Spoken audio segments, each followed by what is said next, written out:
एक आध दो लाइनें बताओ, सब लोग बताओ सकते हो तो अपनी अपनी। इतना गाया है, सब तुम्ही ने गाया औरों ने भी गाया? सभी ने गाया था। एक एक दो लाइनें बताओ जो एकदम झंझना आ गई है, कुछ मेरा भी इनरिचमेंट हो।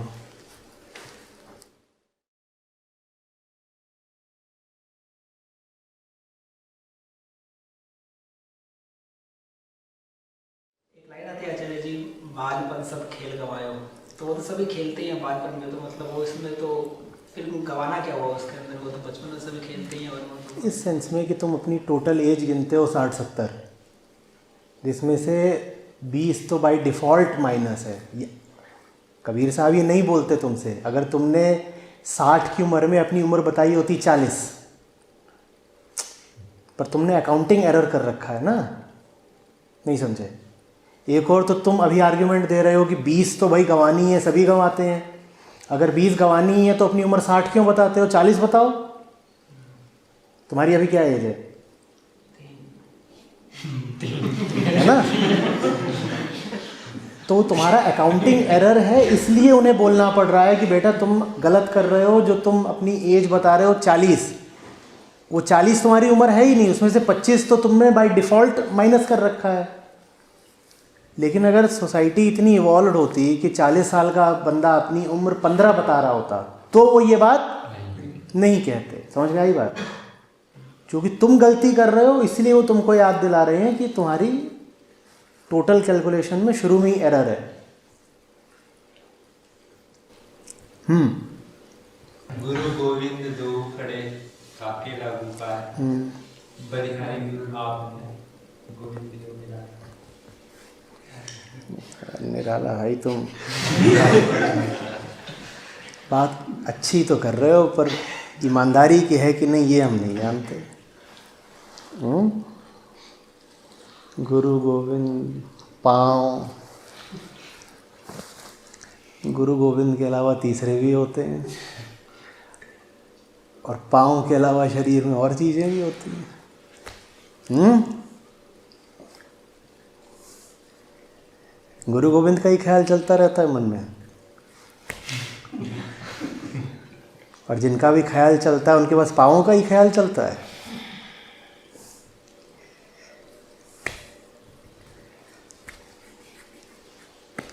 असली बातें करो,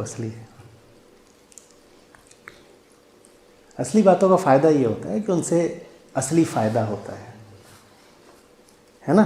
बाकी सब तो फिर ऐसा हो जाएगा कि अच्छा, नमस्ते नमस्ते, टिंकू कैसा है जी? रिंकू जैसा है। अच्छा ठीक है, नमस्ते।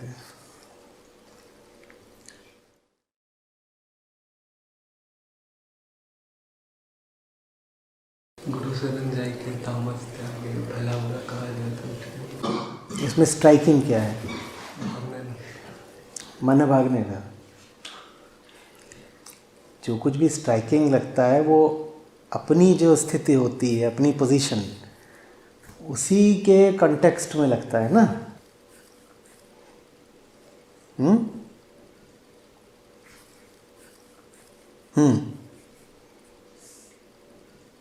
जो भी चलो संभल के नारी लैन जगे।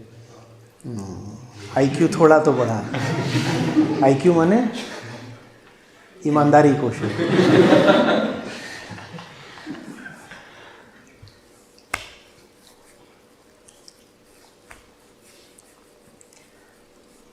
पाँव से नैन तक तो आए, बीच का लेकिन अभी भी सब बाईपास कर रखा है।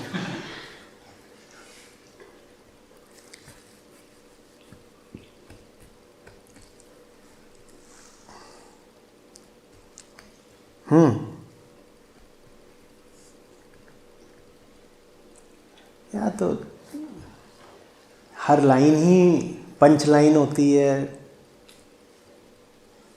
सुपरहिट डायलॉग होता है। तुम लोग एक नहीं बता पा रहे। साहब की बात कर रहा हूँ।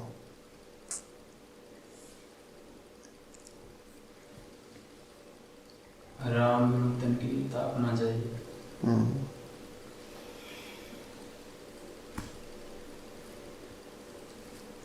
जाके कारण मूल गवाए, अर्जुन मुरली कृष्ण।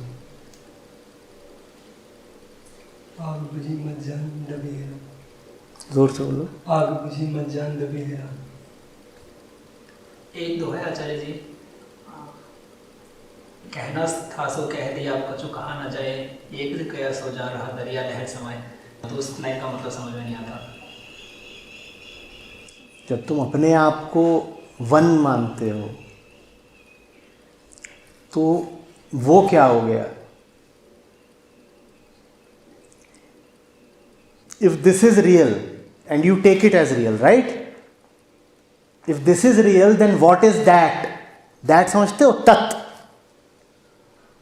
तत्। If this is real then that is according to you unreal. तो वो दूजा हो गया ना फिर। हमारी दृष्टि में तो वो जो दैट है, जो तत् है, वो क्या है? नॉन एग्जिस्टेंट, अनरियल है ना। वो अनरियल क्यों है? क्योंकि ये दो अलग अलग हैं। जो दो अलग हैं तो दो रियल तो नहीं हो सकते। हम इसको रियल मानते हैं। ये कौन है? ये राघव है। अगर राघव असली है तो वो जो दूसरा है वो तो नकली हो गया ना। तो इसलिए कह रहे हैं एक गया दूजा रहा। वो दूजा नहीं है, वही पहला है, वही असली है, वही एकमात्र है। लेकिन उसको दूजा इसलिए कह रहे हैं क्योंकि हमारी दृष्टि में वो दूजा है। वो वास्तव में दूजा नहीं है। तात्विक दृष्टि से वो दूजा नहीं है। नहीं समझे बात को? नहीं समझ आ रही बात? अहम है, आत्मा है। अहम के लिए आत्मा क्या है?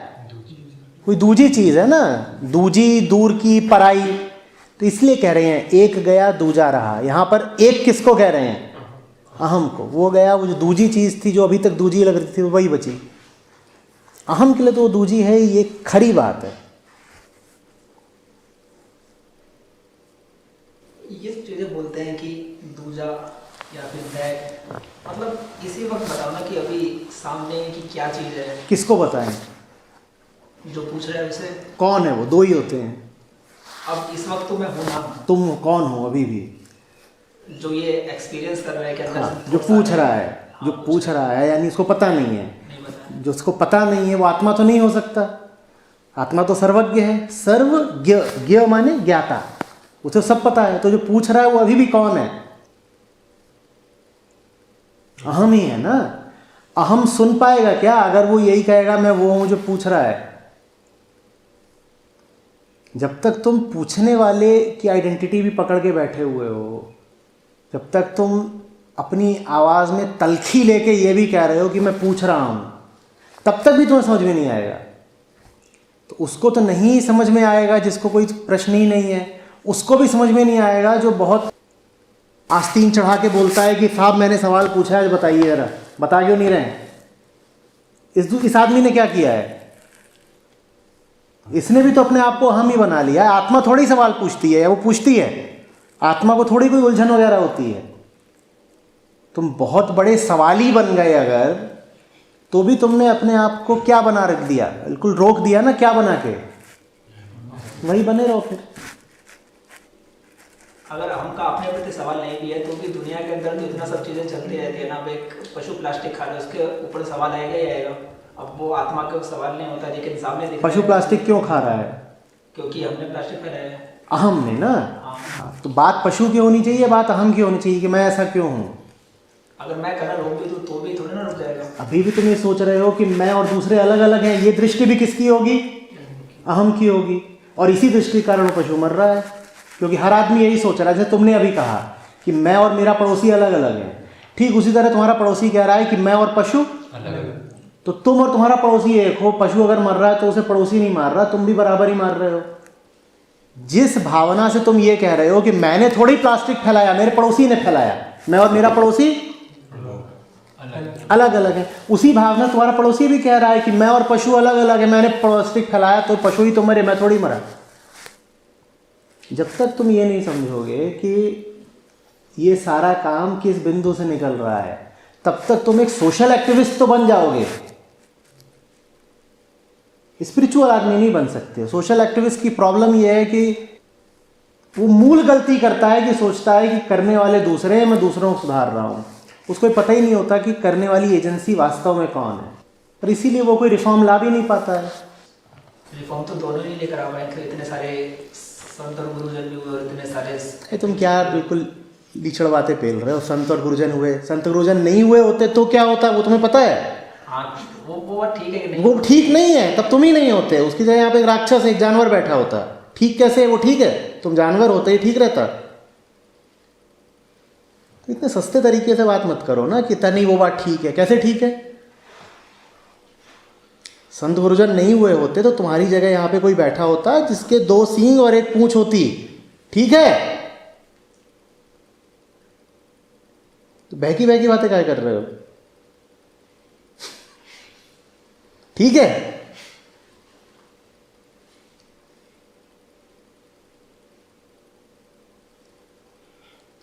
किसी का असेसमेंट इसी बात से मत किया करो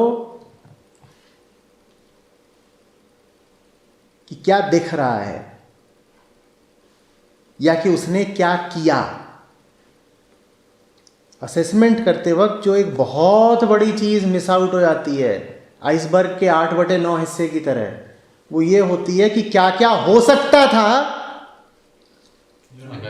जो हुआ नहीं उसकी वजह से, क्या क्या वो कर सकता था मगर उसने किया नहीं। वो हम अपने असेसमेंट में कभी फैक्टर ही नहीं करते। तुम्हें ये तो दिख रहा है कि किसी मकान में आग लगी और फायर फाइटर घुसे, उसके बाद भी 2 लोग मर गए। तुम कह रहे हो फायर फाइटर्स का फ़ायदा क्या, 2 मर गए। तुम्हें ये नहीं पता उस इमारत में 200 लोग थे, 198 बच गए। पर ये ना तब के लक्षण होते हैं जब आदमी उन फायर फाइटर्स के खिलाफ खड़ा होना चाहता है। Ingratitude is the beginning of evil. Otherwise how will you make yourself agreeable to evil. आपको इविल करना है तो उसके लिए सबसे पहले आपको दोष निकालना पड़ेगा ना, संतों में, साधुओं में, कि इन्होंने तो कुछ गड़बड़ करी नहीं, अब मैं अपने आप को ये अनुमति देता हूं कि मैं इनके खिलाफ हो जाऊं। आप दोनों काम एक साथ नहीं कर पाओगे कि आप कहो कि मुझे संतों पे ग्रेटिट्यूड भी है और मैं संतों के खिलाफ भी हूं। जब किसी वजह से भीतर माया तैयार हो रही होती है खिलाफत करने की, तो सबसे पहले क्या करती है, इनग्रेटिट्यूड तैयार करती है। और इनग्रेटिट्यूड तैयार करने के लिए एक बहुत अच्छा साधन होता है फैक्ट्स के प्रति या तो उपेक्षा या उनका डिस्टॉर्शन। या तो फैक्ट्स को डिस्टॉर्ट कर दो या फिर फैक्ट्स के उन 8/9 हिस्से को देखो ही नहीं जो आसानी से दिखाई नहीं देता।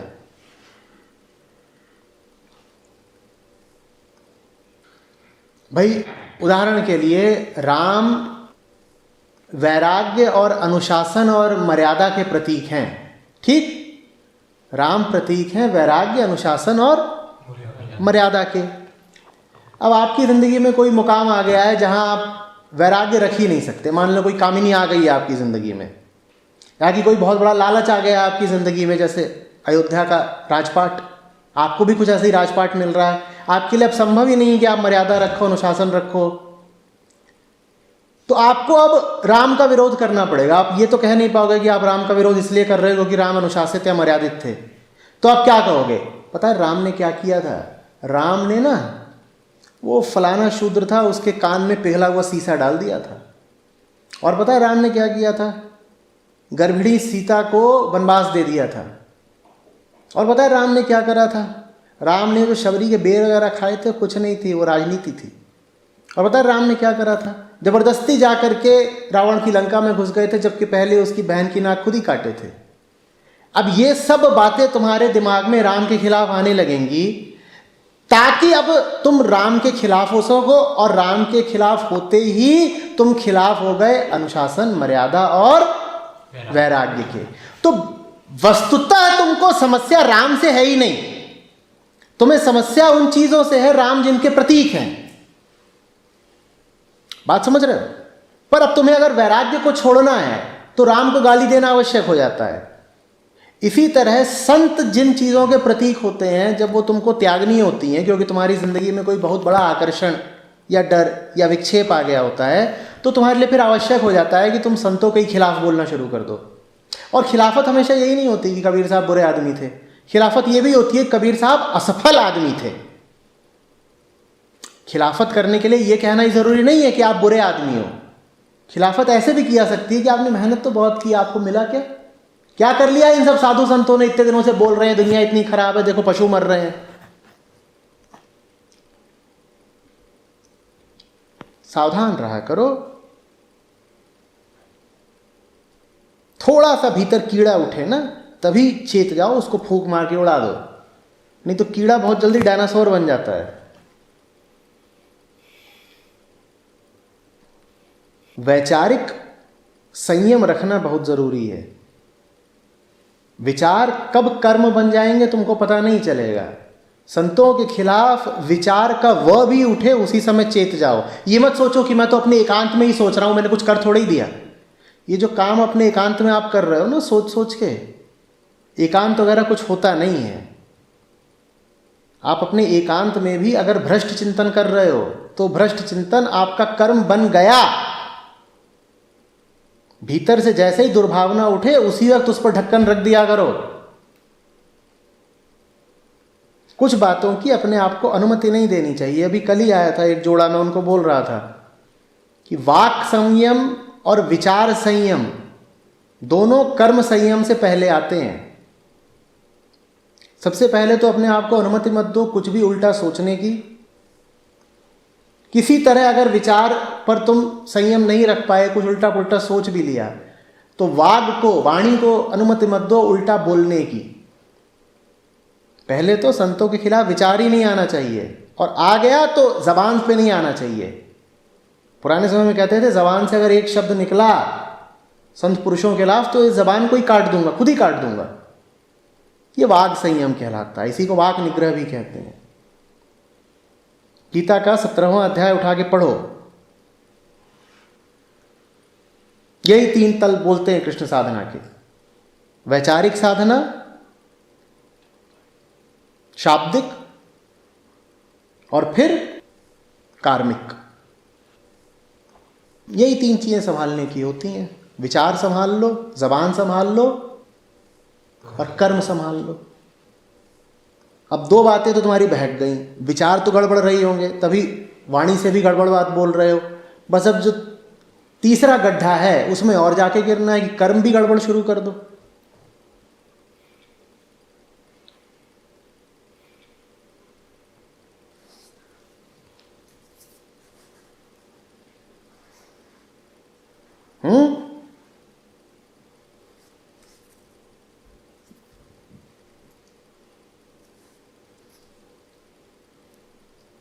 आग लगी ज्यों समुद्र में, उठी राख बेजार, ना होते जो साधुजन, जर मरता संसार।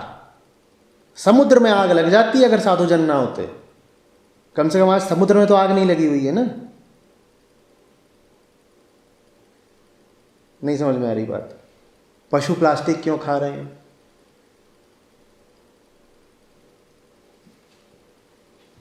पशु हैं तो प्लास्टिक खाने के लिए, ना होते जो साधुजन तो पशु दिखाई भी पड़ते।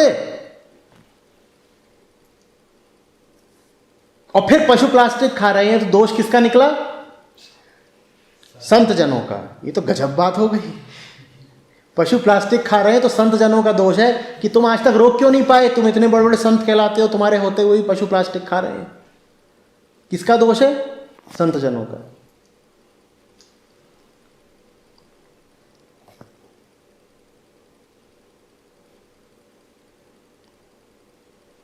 जबान को हिमाकत की इजाजत नहीं देनी चाहिए, और उससे पहले खोपड़े को। फिर कह रहा हूं, कुछ बातें विचार बने उससे पहले उन पर ढक्कन मार देना चाहिए। विचार को रोकना आसान है, एक बार वो छा गया उसके बाद तुम उसके गुलाम हो, फिर नहीं रोक पाओगे। शुरू में ही उसको रोक दो तो संभव है।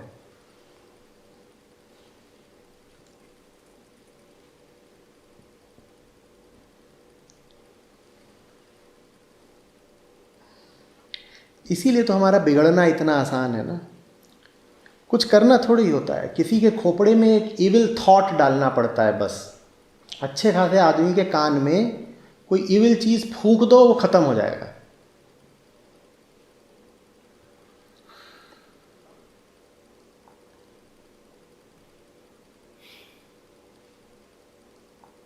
उल्टा नहीं होता। ये नहीं होता कि बिगड़े हुए इंसान के कान में तुम कोई श्लोक फूंक दोगे तो ठीक हो जाएगा, ऐसा नहीं होगा।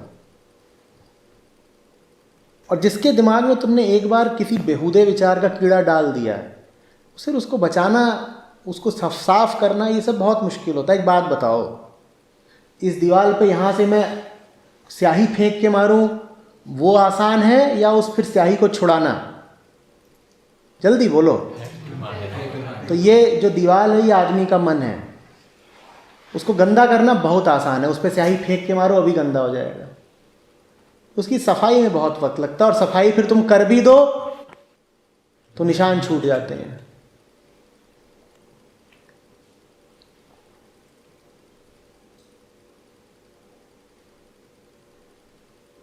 सतर्क रहा करो, तुम्हारे भीतर कोई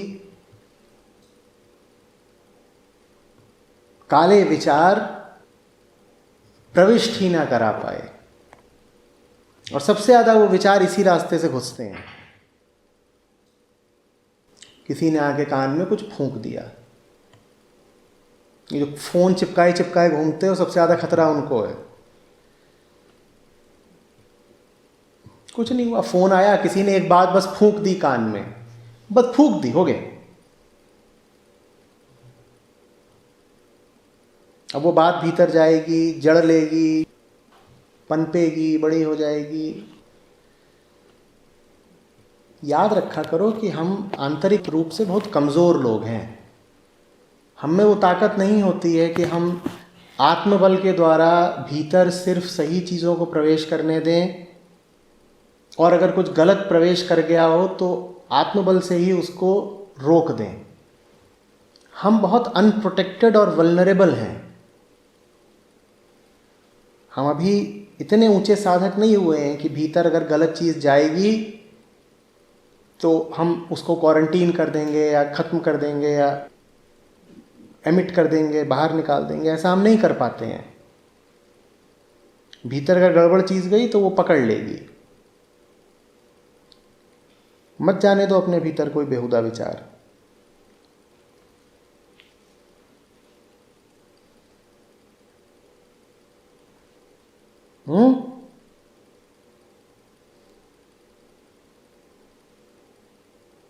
सर जी, अभी आपने जैसे ऐसे कहा कि आम की गलती ये है कि वो दूसरे को अलग मानता है।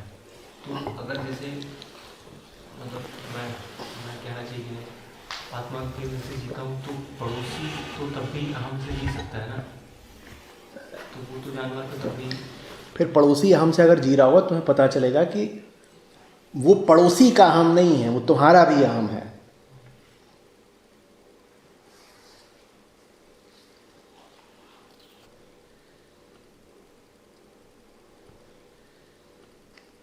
तुम जिस फ्रेमवर्क में बात कर रहे हो, फ्रेमवर्क कहता है मैं अच्छा आदमी बन जाऊं तो भी दूसरा तो बुरा रह सकता है ना। ये कह रहा है तुम्हारा फ्रेमवर्क। जब तुम अच्छे आदमी बन जाते हो तो ये अच्छे बुरे का फ्रेमवर्क ही गिर जाता है। जब तुम वाकई अच्छे आदमी हो जाते हो तो ये जो अच्छे बुरे का डिवीजन है, ये फ्रेमवर्क ही गिर जाता है। बुरा किसी को कहने के लिए पहले तुम्हें खुद को अच्छा कहना पड़ेगा। जो आत्मस्थ है वो अच्छा नहीं है, वो आत्मस्थ है। जब तुम कहते हो कोई अच्छा है तो उसे तुम्हारा क्या आशय होता है? अच्छा इन कॉन्टेक्स्ट ऑफ व्हाट? बुरा ना। डिवीजन है, अच्छा हूं मैं उसकी तुलना में, उससे कंपैरिजन में। जो आत्मस्थ है वो किसी के कंपैरिजन में अच्छा नहीं है। उसकी अच्छाई द्वैतात्मक नहीं होती है। तुम ये नहीं कह पाओगे कि वो अच्छा है और वो बुरा है। जिसको आप संत कहते हो वो इनकंपेरेबली अच्छा है, वो सिर्फ अच्छा है, वो कंपैरेटिवली अच्छा नहीं है।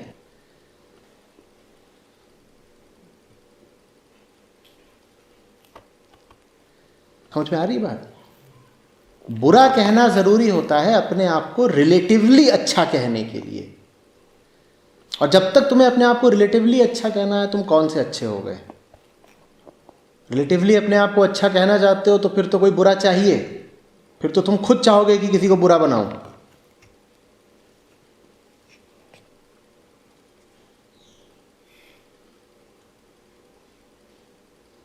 लेकिन तब भी चाहे दूसरा चुनाव कर सकता है ना हमें रहने का। हाँ बिल्कुल कर सकता है,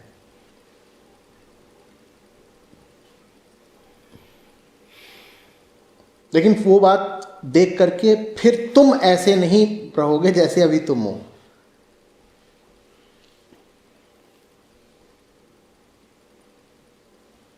ना उसकी वो बात तुम्हारे लिए इतनी महत्वपूर्ण होगी जितनी अभी है।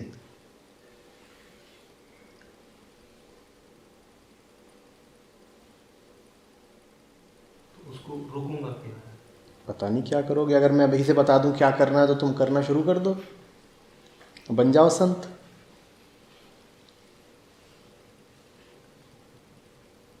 दिन रात वीडियो पे बैठे रहते हो।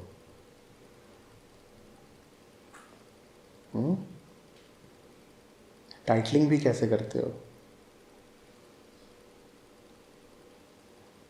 पूछ रहे हैं कि जब मैं आत्मस्थ हो जाऊंगा तो मैं क्या करूंगा। तुम कुछ मत करो, तुम अभी काम करो।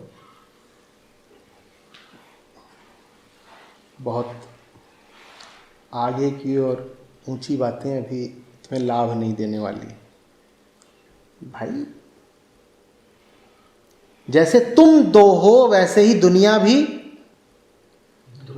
दो है, और चूंकि तुम दो हो इसीलिए दुनिया भी दो है। तो दुनिया में दोनों हैं। क्या? वो जिससे मैं तुम्हें बचने के लिए कह रहा हूं, और दुनिया में वो भी है जो तुम्हें बचाएगा। दुनिया में वो भी है जिससे तुम्हें बचना है, और दुनिया में वो भी है जो तुम्हें बचाएगा।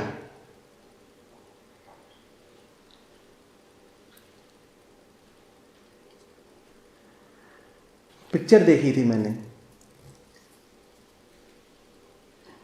उसमें कतई एक बुढ़ा था और उसका बिल्कुल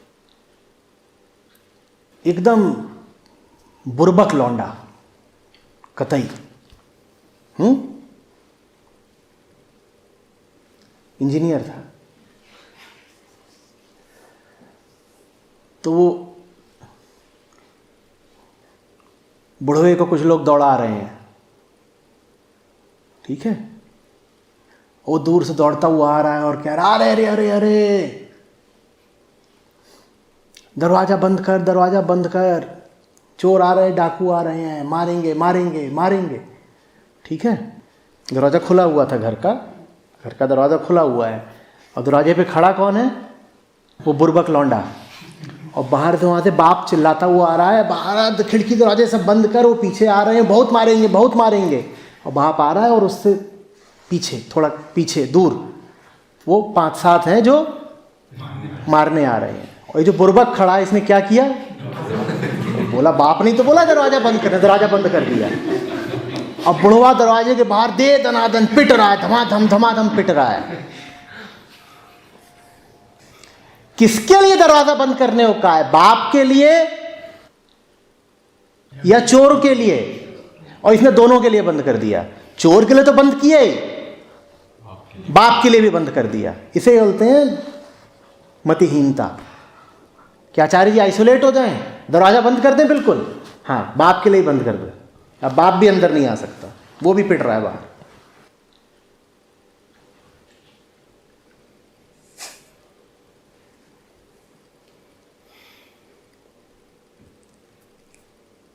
तुम्हारा अनुभव आज तक का ये रहा है कि आज तक तुम्हारे साथ जो लोग रहे हैं वो सब ऐसे ही थे कि तुम्हें कुसंगति ही देते।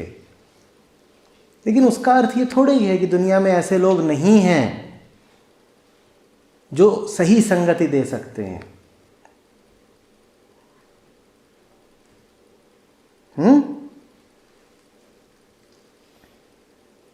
यही समस्या उन सब की है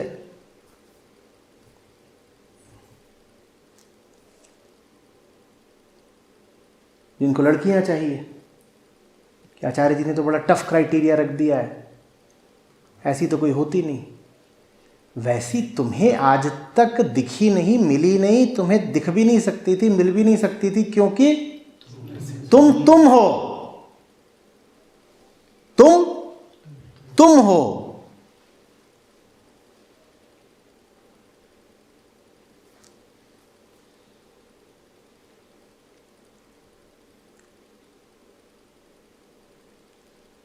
तुम बदलो, दुनिया बदलती है। तुम सही रहो, अपने आसपास सही लोग ही पाओगे। इसका मतलब ये भी ज़रूरी नहीं है कि मान लो तुम्हारे पास परेश रहता है, इसका मतलब ये भी नहीं है कि तुम अगर बेहतर आदमी हो गए तो तुम्हारे पास परेश की जगह सुरेश रहना शुरू कर देगा। वैसे मेरे पास है अभी। इसका मतलब यह है कि जब तुम बदल जाते हो ना, तो परेश भी बदल जाता है तुम्हारे लिए। नहीं समझे बात को? Is he to you what he is to him. लोग तुम्हें भी अपना वही चेहरा दिखाते हैं जिसके तुम हकदार होते हो। एक आदमी के 100 चेहरे हो सकते हो, तुम्हें कौन सा चेहरा दिखा रहा है अपना बताओ? जैसे तुम हो। एक आदमी के कई चेहरे हो सकते हैं ना, तुम्हें वही चेहरा दिखाएगा वो, तुम जिस चेहरे को देखने के हकदार हो। और तुम्हें शायद ये लगे कि ये तो उस आदमी का एकमात्र चेहरा है, उसका एकमात्र चेहरा नहीं है। तुम दूसरे होते, वो व्यक्ति तुम्हें अपना चेहरा भी दूसरा दिखाता। तो कंपनी बदल गई कि नहीं बदल गई? भले ही आदमी वही रहा, मान लो तुम 2 ही लोग हो, लेकिन तुम बदल गए तो तुम्हारी संगत बदल गई ना, क्योंकि वो व्यक्ति अब तुम्हें अपना कोई दूसरा चेहरा दिखाएगा, जो चेहरा देखने के तुम हकदार हो। तुम बेहतर हो जाओ, तुम पाओगे कि दूसरा तुम्हारे लिए बेहतर हो गया।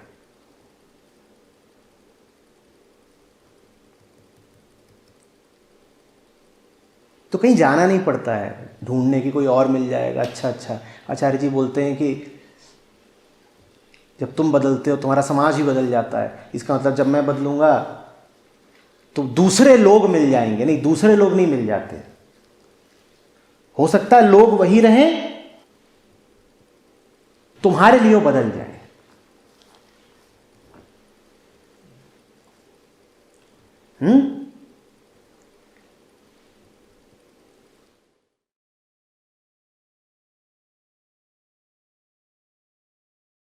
उनसे न उतरे माया कही सोए। माया कही है सो उतरते नहीं होता, विवेक जागृत नहीं होता। विवेक जागृत है, वो भी माया के कदरदानों में से है। क्या है समस्या, क्या है? माया कहिए सोए माने ये नहीं होता कि उसका नाम माया रख दो। माया कहिए सोए का मतलब होता है कि वो चीज़ गई, उसको जान लिया कि वो माया है। एक बार जिसको जान लिया कि माया है, वो चीज़ अब बच नहीं सकती। तुम कह रहे हो नहीं मेरे दिमाग पे माया चढ़ी रहती है। जब तक जाना नहीं वो माया है तब तक चढ़ी थी, तब तक समझ में आता है। पता ही नहीं था माया है तो दिमाग पर चढ़ी हुई थी, तब तक उसका कुछ और नाम था। क्या नाम था? छाया, मोहिनी। तो दिमाग पर चढ़ी हुई थी। अब दिख गया कि वो मोहिनी नहीं है, माया। जैसे ही दिखा माया है, तो इसका मतलब तो ये होता है ना कि वो गई। तुम कह रहे हो चढ़ी रहती है कॉन्टिन्यूअसली, इसका मतलब तुम्हें दिख ही नहीं रहा है कि माया है। ये देख पाना कुछ माया है, ये आशय थोड़ी रखता है कि बस तुम उसका नाम माया रख दोगे। नाम नहीं रखना है माया। जब तुम कहते हो कि मैंने किसी चीज को माया जान लिया, उसका तत्कालिक आशय ये होता है कि वो चीज अब गई। माया माने नकली, माया माने वो जो है ही नहीं। तो अब वो चढ़ा कैसे रहेगा जो है ही नहीं? माया माने वो जो एम्प्टी है, हॉलो, जो है ही नहीं। वो तुम्हारे दिमाग पर चढ़ा कैसे हुआ है बताओ मुझे? तुम कह रहे हो चढ़ी रहती है, और अगर चढ़ी रहती है इसका मतलब तुम अभी उसे माया देखते ही नहीं हो। तुम्हारे लिए वो एम्प्टी नहीं है, तुम्हारे लिए वो सब्सटेंशियल है। तुम्हें उसके सब्सटेंस देने में कुछ मजा आता होगा, क्योंकि दिमाग किसका है? तुम्हारा। उसमें जो कुछ भी है उसका पालन पोषण करने वाला, उसको जगह देने वाला कौन है? तुम हो। तो तुमने अगर माया को सब्सटेंशियल बना रखा है तो उसमें तुम्हें कुछ मजा आता होगा, लेते रहो मजे। इसमें आचार्य जी क्या कर पाएंगे? ये तो तुम्हारे और उसके बीच की बात है, तुम ले रहे हो मजे, लो। असली बात मज़ा सिर्फ केवल को है। उसने भजन गाए, जो मिला उसको मिला, उसी की आंतरिक समृद्धि हो रही है, बाकी सब बेकार, कुछ नहीं। तुम सब अपने ही माया जाल में उलझे हुए हो। जो गा रहा है वो पा रहा है,